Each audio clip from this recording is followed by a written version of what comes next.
뭐, 어, 잠깐만요. 죄송합니다. 네. 제가 늘 할 때마다 시작하는 게 임토입니다. In my humble temporary opinion. 그래서 여기 my니까 저희 개인적인 의견입니다. 객관적인 게 아니고 저희 주관적인 이야기고요. humble이니까 뭐 별 내용이 없습니다. 대단하지 않은 내용입니다.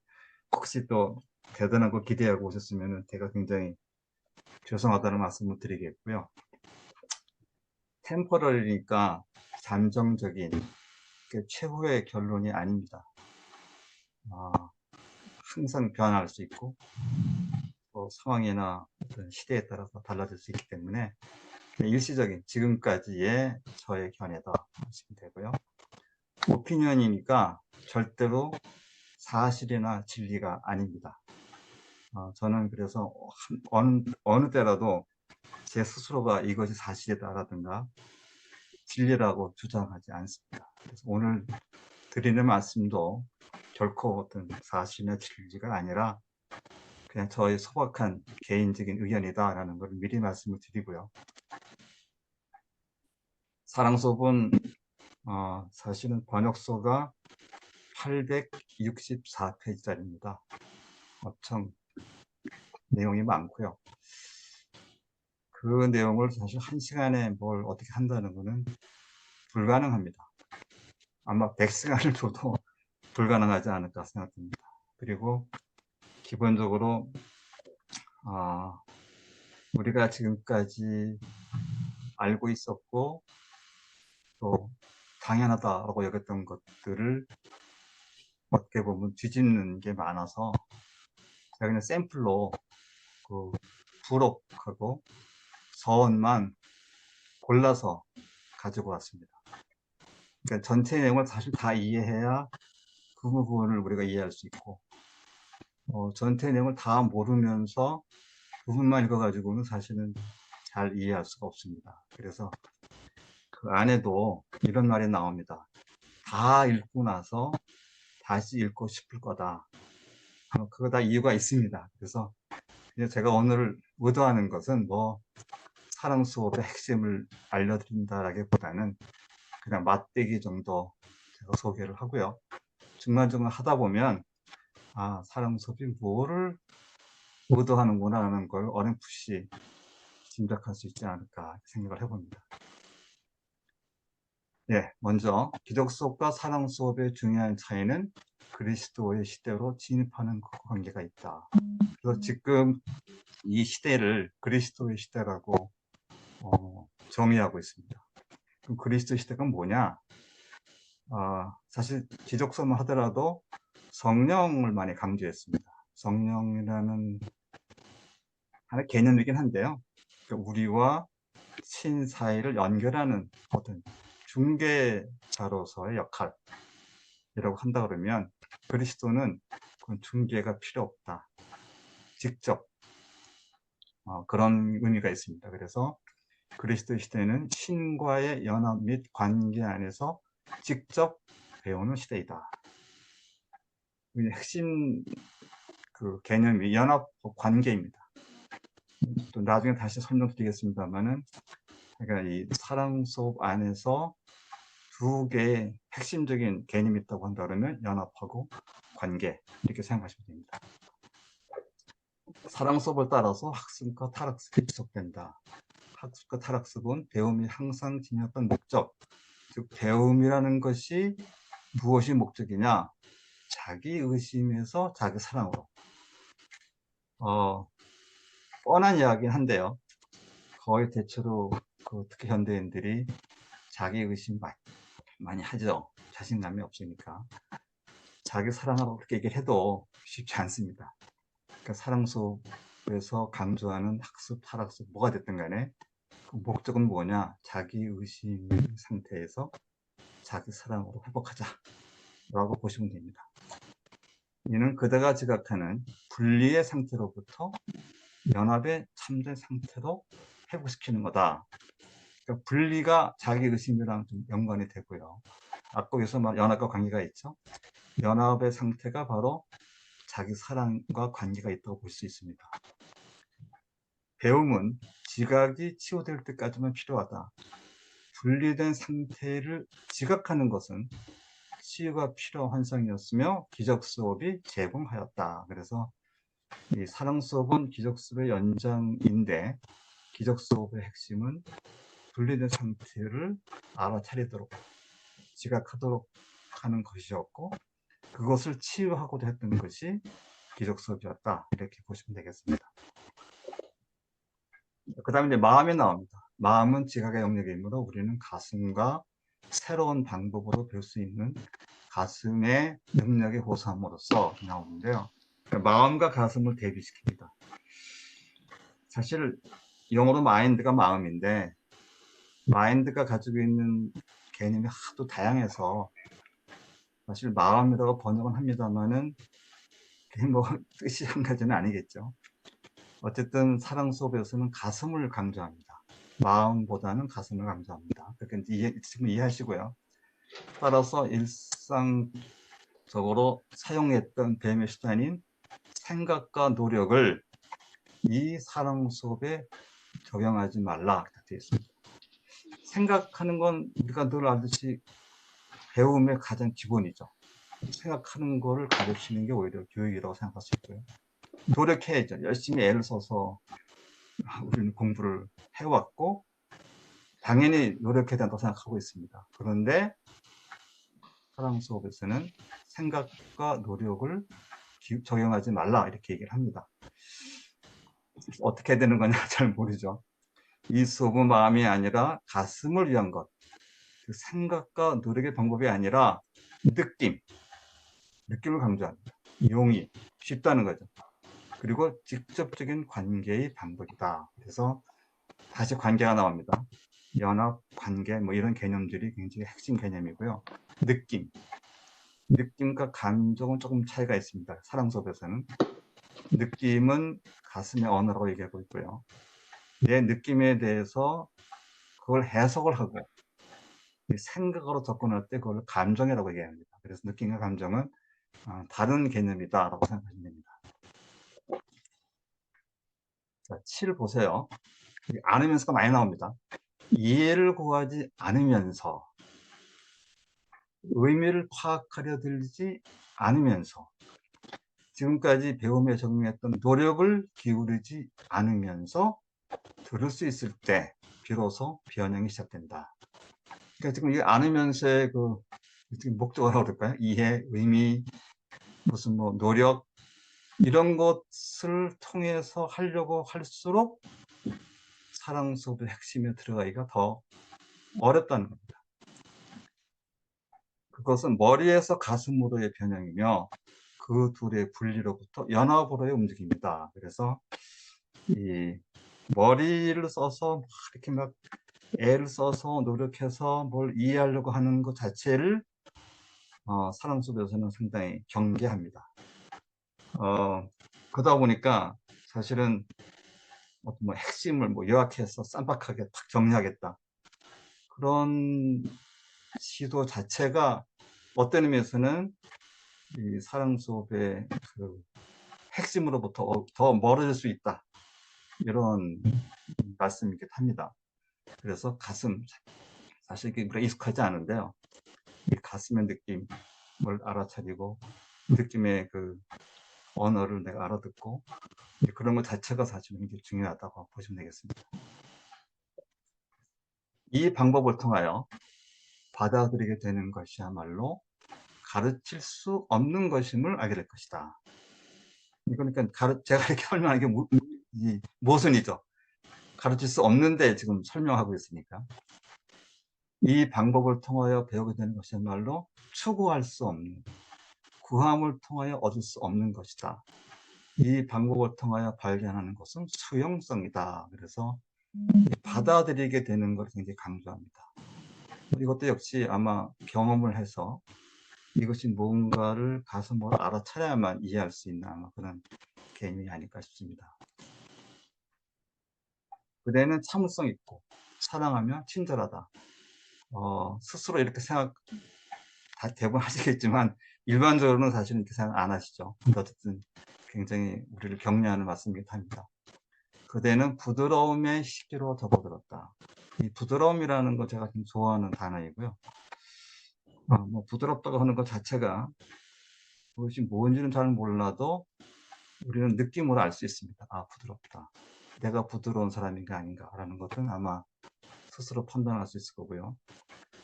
내가 부드러운 거 아닌가를 알 수 있는 가장 중요한 기준은 내가 말을 이렇게 대화할 때 아니면 뭐 싸울 때라든가 뭐 어떤 시간 간에 내 목소리가 올라가는가, 내가 화를 내는가, 이걸 살펴보면은 내가 얼만큼 부드러운지를 알 수 있을 겁니다. 어쨌든 부드러움을 굉장히 강조하고 있습니다. 그대는 생각하는 마음의 간섭이나 경고 없이 느낌이 말하는 것을 듣기 시작한다. 이게 핵심입니다. 느낌이 말하는 걸 듣기 시작한다. 그대는 신뢰하기 시작하며 신뢰하게 되면서 후유아를 확증하기 시작한다. 이 후유아라고 제가 일부러 이거는 번역을 안 했습니다. 뭐 다 뻔한 얘기인데 후유아니까. 처음에는 이거를 다 번역을 했다가 그 끝에 가서 보니까 그냥 뭐 번역하면 안 되겠더라고요. 그래서 뒤에 설명하겠습니다만 하여간 그 후라고 하는 것이 누구냐는 얘기인데 기본적으로 이제 우리가 영어로 small self, 그러니까 소문자로 시작하는 self와 large self, 그 대문자로 시작하는 self를 구분을 합니다. 그래서 이제 뭐 일반적으로 자아 또는 참나 이렇게 번역하고 있는데 대개 이제 자아는 좀 이렇게 별로 좋지 않은 걸로 치부해버리고 참나는 아주 높은 걸로 이렇게 생각하는 경향이 있는데 후유아라고 하는 것은 이 스몰 셀프가 빅 셀프의 표현일 때 그럴 때 그걸 후유아라고 표현합니다. 사랑법에서는. 그래서 그걸 제가 일부러 따로 용어를 안 쓰고 그냥 영어로 썼습니다. 참된 하나로서 줌과 받음이 일어나기 시작한다. 그대는 거룩한 관계 안으로 들어갔다. 거룩한 관계에 거의 대비되는 용어가 특별한 관계인데요. 특별한 관계는 기본적으로 자기 방어를 위한 겁니다. 그러니까 자기를 보호하기 위해서 특별한 관계를 맺어가지고 거기에 의존하는 거죠. 그러니까 인간관계가 하는 것이 나의 어떤 이익을 위해서만 관계를 맺을 때, 나의 편리함만 위해서 관계를 맺을 때 그걸 특별한 관계라고 얘기하고 있고요. 거룩한 관계는 그런 구분을 하지 않는 겁니다. 그래서 어쨌든 자기 방어는 굉장히 중요한 개념이고 이걸 제가 강조한 이유는 뭐냐면은 우리가 마음이라고 얘기하는데 사실은 마음이 가지고 있는 가장 중요한 기능은 우리를 보호하는 겁니다. 그렇게 보고 있어요. 이 기적수업이나 사랑수업에서는. 근데 자기를 방어를 한다는 말 자체가 너와 나를 분리시키는 거죠. 분리시키지 않으면 방어할 필요가 없으니까. 그리고 이 3차원 세상을 살아가려면 우리는 생존해야 됩니다. 그럼 당연히 나를 방어할 필요가 있죠. 그 필요에 맞춰서 이제 마음이 작동하기 때문에 우리도 모르는 사이에 마음의 방법에 우리가 끌려 들어간다고 그럴까요?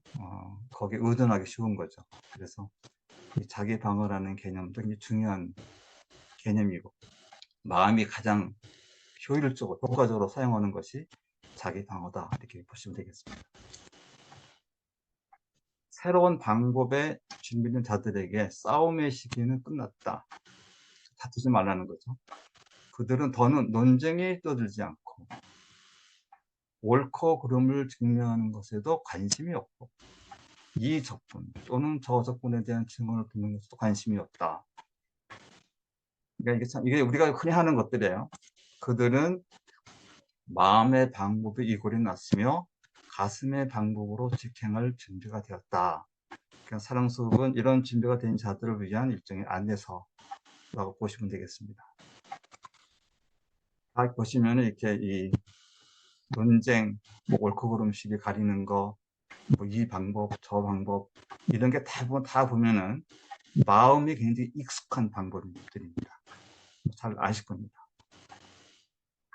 예, 이게 이제 사실은 그 부록에 나오는 이야기입니다. 그 부록의 제목이 그리스도 시대의 배움이라는 건데요.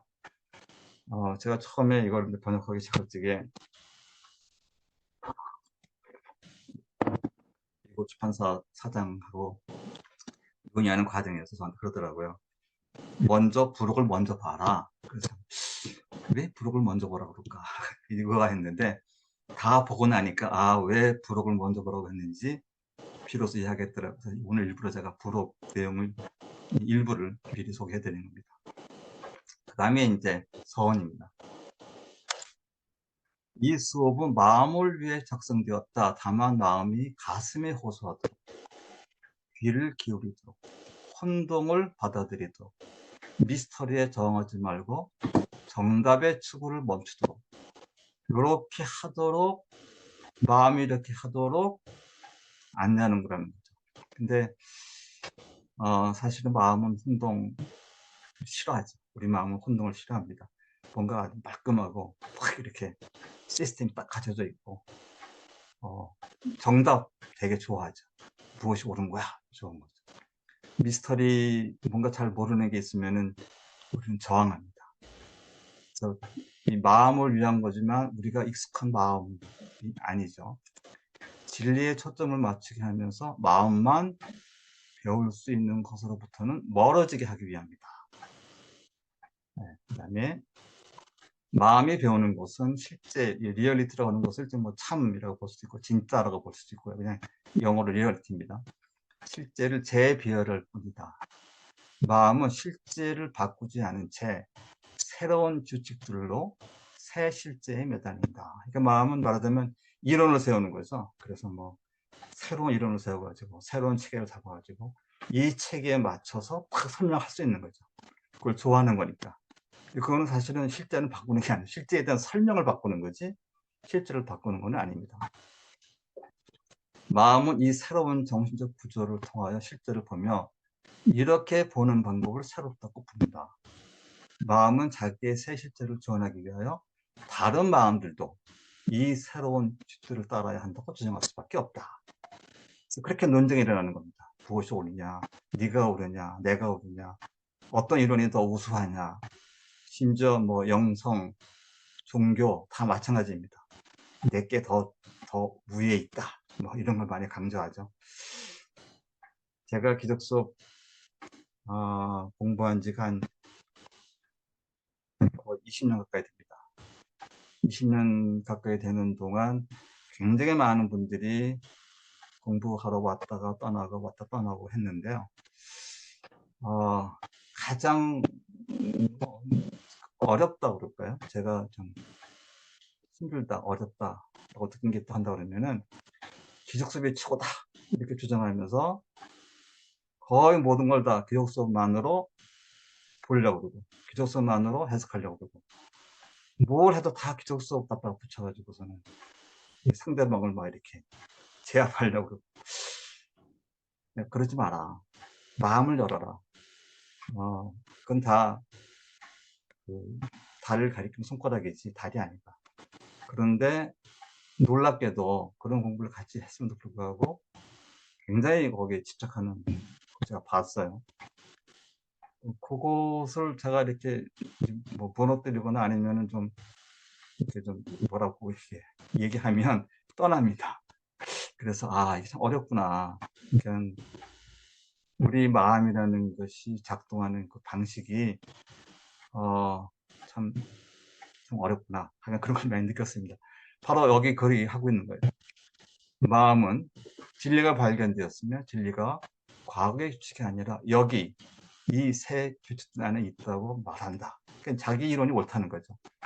그런 다음 마음은 자신의 규칙 따라 어떻게 느끼하는지 말할 것이며 따라서 이 규칙들로 인하여 사물들이 어떠한지를 아는지 이 규칙들을 거스르는 것처럼 보이는 모든 그 모든 상제의 방법이 정할 것이다.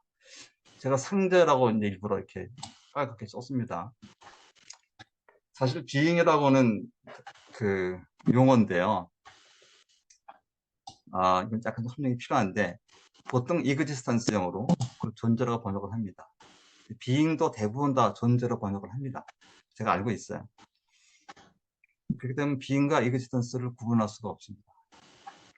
근데 이제 이 사랑 수업이나 아니면 앞으로 제가 또 이번 달 내에 아마 나올 것 같은데요.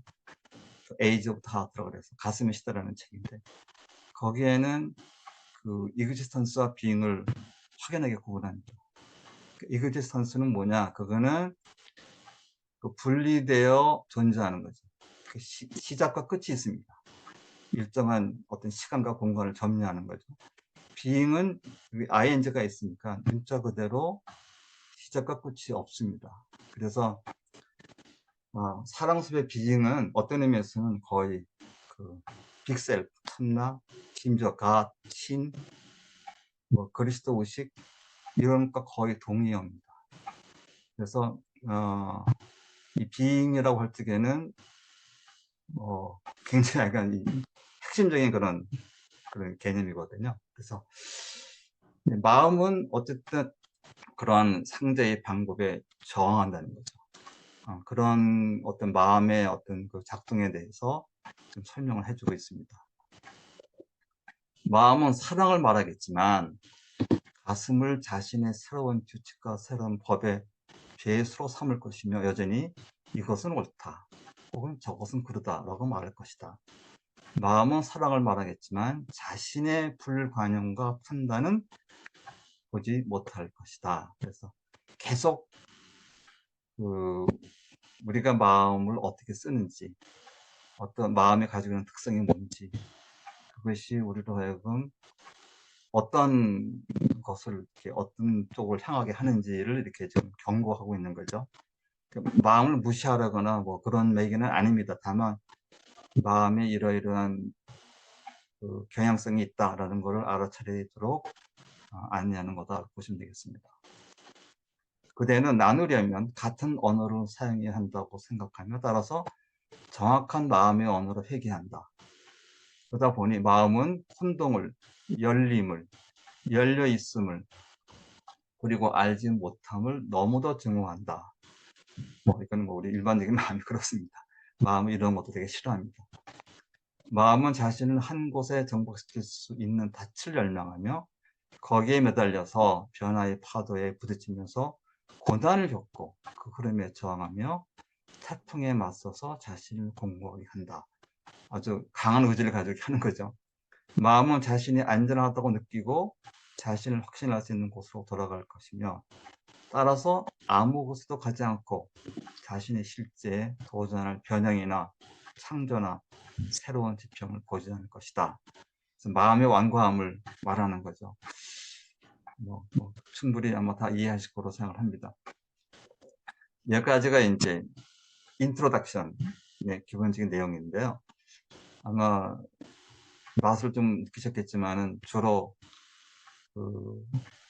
우리가 지금까지 당연히 마음을 써서 열심히 공부하고 열심히 노력하고 뭘 이렇게 극복하고 이겨내고 그래서 뭔가를 이루고 하는 그러한 방법에서부터 좀 멀어지도록 이렇게 말씀하고 있다, 소개하고 있다 이렇게 보시면 되겠습니다. 그 다음에 이제 많이 남은 사랑의 법은 규칙도 사실도 정답도 아니다. 마음과 좀 다른 겁니다. 사랑의 법은 영적 자유를 가져온다. 그 자유는 믿음 너머에 생각 너머에 있으며 자기의 가슴이 아닌 어떤 권위에도 매달리지 않는다. 자유를 강조합니다. 자유가 사실은 아마 우리는 자유뿐 아니라 예를 들면 여기 나오는 사랑, 뭐 평화, 기쁨 이런 말을 들으면 다 알아요. 다 아는데 한번 설명해봐, 정의해봐 그러면은 참 설명하기 어렵습니다. 뭐라고 설명하겠어요? 자유도 마찬가지죠. 자유가 뭔지는 알 것 같은데 설명해봐 그러면 참 설명하기 어렵습니다. 구체화하면 할수록 뭔가 이렇게 한계가 있음을 느끼죠. 그래서 아마 그걸 대비할 수 있을 겁니다. 내가 느낌으로 아는 거. 이건 뭐 막 들으면 이렇게 알 수 있는 게 있습니다. 내면에 우리 그런 알미 있다는 거죠. 근데 이제 이 사랑숲에서 한 가지 특별한 자유를 강조합니다. 뭐 그것만 강조한다는 얘기는 아니고요. 그게 뭐냐면은 이상으로부터의 자유예요. 이상, 아이디어. 그러니까 우리는 되게 이제 어떤 이상형을 그려놓고 있죠. 크리스찬 같으면 아마 예수가 이상형일 거고, 불교 신자들은 아마 부처님이 이상형일 겁니다. 그래서 끊임없이 나 예수가 되려고 애를 쓰고, 불교 신자는 부처가 되려고 애를 쓰겠죠. 그런데 2000년, 2100년 역사가 흘렀습니다만은 과연 몇 사람이나 예수만큼 이렇게 훌륭하다, 부처님만큼 훌륭하다 라고 말할 사람이 있을지 역사적으로 잘 모르죠. 우리 스스로도 훌륭하게 되려고 애를 썼지만 잘 되지 않고요. 아까 제가 우리 원장님 얘기하면서 간이라는 단체에 제가 들어가서 수행대 들어가서 여천이라는 이름을 받았습니다만은 그때는 그게 굉장히 최고인 줄 알았죠. 근데 제가 2년도 못 붙였고 그 다음에 이미 그 단체가 깨졌고 그러면서 불구하고 뭐 이렇게 좀 슬프죠. 뭔가 내가 아직 부족하구나, 아직 멀었구나, 그렇게 됐는데 그러한 이상을 가지고 있는 한 자유로울 수 없다는 겁니다. 그래서 우리한테 그런 이상으로부터 자유로워져라, 그런 걸 강조합니다. 그래서 제가 일부러 자유라는 거에 대해서 한 가지 말씀드리는 거고요. 마음이 열망하지 않는 방법으로 마음을 안내하려면 가슴이 필요하다.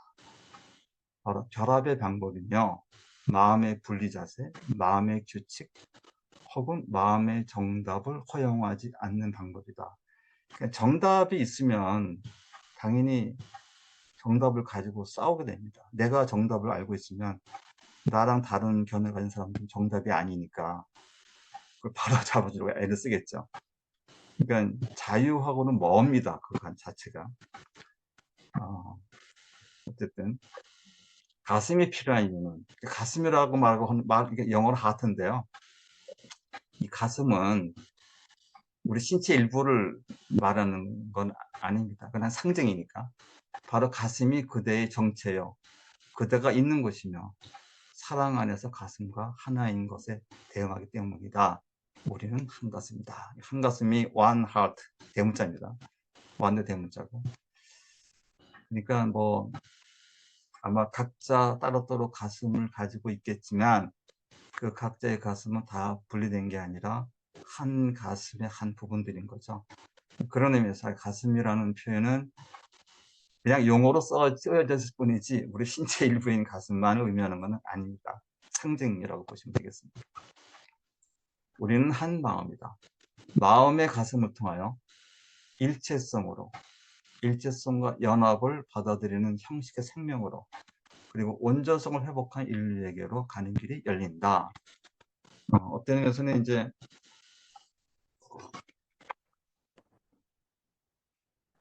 새로운 어떤 인류, 어떤 그 새로운 의식을 얘기하는 것이기도 하고요. 그 에이지 오브 하트에서는, 가슴의 시대에서는 그 인류 의식의 어떤 양자대학이 곧 일어날 것이다. 앞으로 10년 이내에 그런 말도 나옵니다. 어쨌든 그런 거를 좀 암시한 듯한 그런 표현인 것 같고요. 이 수업은 어떤 얘기는 치료적이고 어떤 얘기는 쉽고 어떤 얘기는 복잡하다고 생각할 것이다. 근데 마음은 이렇게 말할 것이다. 그래, 나는 알고 있어. 내가 모르는 것을 말해봐. 뭐라고 얘기하려고 알겠는데 내가 다 이미 아는 얘기거든. 그러니까 내가 모르는 거 한번 말해봐, 이렇게 되는 거죠. 마음은 모순을 보고 분노하고 알고 있는 진리에 매달리며 이 지혜를 다른 지혜와 비교할 것이다. 늘 하는 얘기입니다. 마음은 자신의 논리로서 이해하려 시도할 것이며 가슴의 논리와 다툴 것이다. 그러니까 이 마음의 어떤 작용에 익숙한 우리는 이 가슴의 논리라는 것을 잘 모르기 때문에 그거를 이제 무시하려고 애를 쓰겠죠. 갈등을 우리는 싫어하니까. 그래서 이제 아마 이렇게 마음은 반응할 것이다. 이런 마음의 반응을 알아차리고 그럴 때 이 가슴이 말하는 것과 이렇게 결합할 수 있도록 노력해라. 뭐 그런 얘기겠죠. 나는 각 사람에게 내 말을 들려주는 것이 아니다. 이 말을 듣는 어떤 한 사람도, 어떤 홀로 있는 사람도, 어떤 분리된 마음도 없다. 이거 나는 이제 예수님을 얘기하는 겁니다.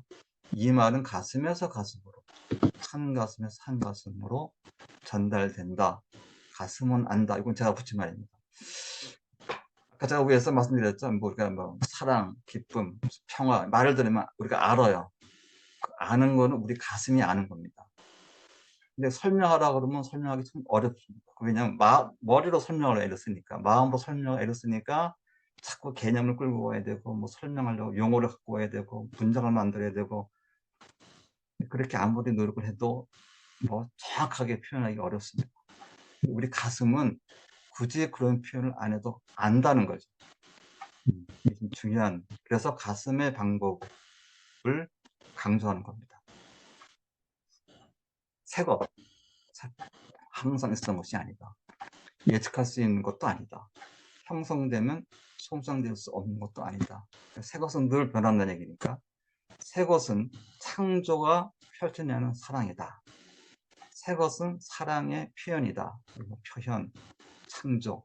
새 것은 거짓의 진정한 대치이고 환상을 소멸시키며 슬픈 가운데 탄생하는 기쁨이다. 사실은 새로운 세상을 만들자는 거거든요. 새 인류가 되자는 게 지향점이기 때문에 새 것이라는 것이 무엇인가라는 걸 이제 설명을 해준 겁니다. 여기까지가 이제 인트로덕션입니다. 그 다음은 제가 일부러 맨 끝에 있는 이 사랑섭의 맨 마지막 문장입니다. 그대는 그대 자신이 되는 것에 단순한 자신감을 얻을 것이다. 그러니까 이 문장은 뭐냐면은 사랑섭을 다 이제 한 권을 그 많은 두꺼운 책을 다 읽고 나서 맨 끝에 나오는 문장이 바로 이겁니다. 지금 그대로 네가 더 나아야 되어야 되는 것도 아니고 더 이룰 것도 없고 뭐 더 무슨 뭐 할 것도 없다. 지금 있는 그대로 너 자신인 것에 자신감을 얻을 수 있을 것이다. 이거 한마디 때문에 이 두꺼운 책을 읽었나 하는 약간 좀 허무한 느낌이 들 수도 있지만 어쨌든 이게 마지막 문화 이겁니다. 그래서 대충 사랑숲이라는 것이 어떤 메시지를 주려고 하는 건가라는 것을 그냥 가슴이 알듯이 가슴으로 느끼시면 좋을 것 같습니다. 대강 여기 소개해드리고요. 그 다음에 제가 이렇게 몇 개의 그냥 뭐라 그럴까요? 이렇게 좀 핵심이 되는 몇 가지만 가져와 봤습니다. 우선 예수의 방법과 마리아의 방법을 이렇게 대조 설명하고 있습니다. 그러니까 마리아의 방법이라는 게 사실은 우리가 잘 익숙하지 않은 그런 표현인데요. 사랑 수업은 그러니까 여성성을 굉장히 강조합니다. 어떤 의미에서는 예수의 방법으로부터 마리아의 방법으로 이렇게 이행하는 과정이 있다. 이렇게 설명할 정도로 여성성을 강조하고 있다 보시면 되고요. 맨 끝에 책의 맨 끝이 40일 여정입니다. 근데 산 정상, 평지 이거는 이제 비유 표현인데요. 산 정상이라는 것은 우리가 이제 영적으로 말하자 그러면은 높은 경지로 올라가는 의미고요. 평지는 우리 일상 삶입니다. 우리가 살아야 할 곳은 산 정상이 아닙니다. 우리는 평지에 살아야 됩니다. 그래서 이 맨 끝에 40일 여정을 통해서는 먼저 산 정상으로 올라가는 여정을 쭉 이끈 다음에 결론적으로는 그렇게 터득한 걸 가지고 평지로 돌아가서 살아라. 그러니까 배운 그대로 살아라. 즉 그리스도로서 살아가라. 네가 그리스도이니 그리스도로서 네 삶을 살아라. 이것이 이제 40일 여정의 그 기본적인 메시지라고 보시면 됩니다. 그 다음에 이중성과 단일성. 이중성이라는 표현은요, 되게 많은 분이 이원성이라고 자꾸 얘기하는데, 사실은 이중성이 바른 그런 표현이고요. 이 이중성은, 듀얼리티는 양립할 수 없는 두 가지입니다. 예를 들면 선악, 선일 수도 있고 악일 수도 없습니다. 그래서 선과 악은 양립할 수 없는 둘입니다. 그런 식으로 말하는 게 이중성인데, 우리는 되게 이중성에 살고 있죠. 그래서 무엇을 보도 우리는 이렇게 즉각 판단합니다. 저거는 옳아. 저거는 틀렸어. 이런 식으로. 그런데 사랑 수업은 단일성을 강조, 유니티. 그러니까 단일성은 뭐 쉽게 얘기하면은 선악이 양립할 수 없는 둘이 아니라 하나의 잣대 위에 다른 정도를 나타낼 뿐이다. 이렇게 쉽게 생각하시면 됩니다. 꼭 그런 것만은 아닙니다. 어떤 유니티라는 강조하고 있고요. 온전성이라는 것도 우린 되게 이제 신을 떠올리면은 이제 신은 온갖 좋은 것, 선한 것만 모아놓은 게 우리 신의 개념과 부합하겠죠. 그런데 사랑 수업에서 말하는 온전성은 그렇지 않습니다. 선과 악을 다 포괄할 때, 그것이 온전한 거지. 악한 건 다 배제시키고 선한 것만 따로 모아놓은 것이 온전한 것이 아닙니다. 약간 좀 달라요. 자아와 참나, 제가 일부러 옆에 셀프리스라고 했는데 되게 이제 부하라고 그러죠. 셀프가 없으니까 우리 되게 자아를 없애는 것을 강조하는 영상이 많습니다. 그런데 사랑 수업은 셀프리스를 강조하지 않습니다. 오히려 who 제가 아까 말씀드렸죠. 이 스몰 셀프가 참나, 빅 셀프를 표현할 때 산 정상에 올라간 이 참나가 평지에서 셀프로 살아갈 때, 후유화로 살아갈 때, 그거를 강조하는 겁니다. 그래서 셀프리스를 추구하는 게 아니다. 사랑 수업에서는. 그래서 뭐 이게 나쁘다, 틀렸다는 얘기는 아닙니다. 어쨌든 다만 사랑 수업에 추구하는 것은 빅 셀프를 표현하는 스몰 셀프로 살아라 이거라고 말씀드리고요. 이상과 아까 제가 설명드렸습니다. 근데 신이 좀 독특한데요. 제가 일부러 영어로 썼습니다. 이건 번역하기 좀 그래서 One cannot know itself without individuation. 그러니까 하나만 스스로 하나가 신인데 신만 있으면 자신을 알 수 없다는 거죠. 그래서 신이 자기를 인디비듀에이션 개별화로 다 이렇게 쪼개서 경험을 한다고 그럴까요? 뭐 그런 건데 그래서 우리와 분리된 우리는 되게 내가 어려움을 겪으면 하나님 도와주세요 이렇게 기도의 대상으로 삼죠. 그러한 신 개념으로부터 모든 것을 다 이렇게 하나로 엮는 그런 것으로서의 신을 강조합니다. 조금 좀 우리가 기독교에서 말하는 신 개념과는 조금 다르다. 네, 움직임, 상제, 표현. 이건 뭐냐? 생명과 창조의 특성입니다. 늘 뭔가 움직이죠. 움직이지만 비잉입니다. 비잉. 시작도 없고 끝도 없고 그냥 끊임없이 움직입니다. 그리고 움직임이 표현되는 겁니다. 그것이 생명과 창조의 특성입니다. 그리고 움직임, 상제, 표현은 생명과 창조의 특성이면서 이것 또한 신의 형식이라고 얘기를 합니다. 그러니까 움직임, 상대 표현은 굉장히 중요한 그런 개념이다 생각하시면 되고요. 그러다 보니까 same, different, separate, diverse 이거 다 다른 개념인데 같으면서도 다르고 분리됐지만 다양하고 이게 다 같다는 겁니다. 이건 뭐 사실 말장난 같기도 하고 뭔가 모순되는 것 같기도 하고 그러는데 어쨌든 우리로 하여금 뭔가를 보는 어떤 그런 지평, 어떤 관점을 넓힌다 그럴까요? one and many도 마찬가지입니다. 하나이면서 동시에 많고 많은 동시에 하나다. 이게 다르지 않다는 거예요. 이것도 뭐 사실은 더 세세하게 내용을 들어가야 되긴 하겠습니다만 서로 분명히 우리에게는 모순처럼 보이는데 모순이 아니라는 그런 설명하고 있고요. 마지막으로 이제 상제 액자가 말씀드렸습니다. 연합과 관계가 핵심 개념인데 즉 우리가 있다고 하는 것은 내가 개별적으로 물론 존재합니다만은 항상 늘 연합 안에 그리고 관계 속에서 우리는 있다는 거죠. 홀로 있는 것은 아무것도 없다. 그래서 일단 이 그리스도라고 말하는 한 개념도 예수 그리스도 뭐 이런 많이 씁니다만 그런 어떤 뚝 떨어진 유별난 존재로서의 그리스도가 아니라 연합과 관계 안에 있는 그리스도이기 때문에 나도 그리스도고 너도 그리스도이지만 너와 내가 함께 그리스도이고 우리 모두가 다 그리스도이다. 이렇게 생각할 수 있게 되겠죠.